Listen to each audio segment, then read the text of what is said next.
they just don't have a warm, sunny place to show it. This is from their greenhouse, and then it just sort of cracked open along the seam.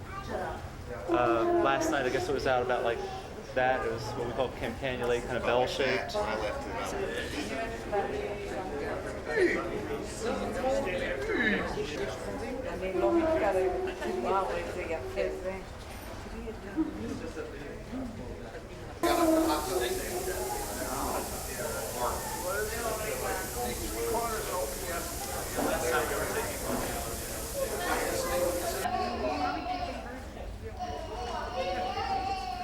Insects around it, and it's pollinated by flesh-eating flies and carrion beetles. I think it's an impressive plant. I mean, I think it's kind of pretty. I mean, the leaves are almost purple.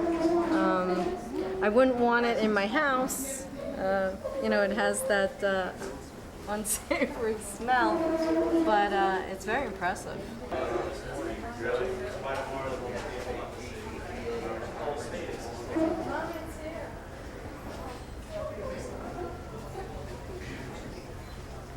I really thought singing right now, but by tomorrow they won't be receptive, so it doesn't pollinate itself. To me, it smelled like a porta-john that hadn't been cleaned in a long time. It was very ripe. And now it's got a slight body odor smell as it sort of goes down.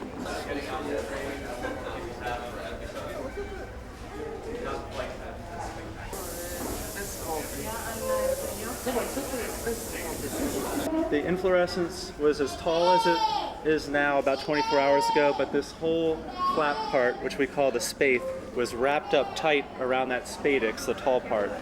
It started cracking open last night, and literally within about 5 or 6 hours it opened up full.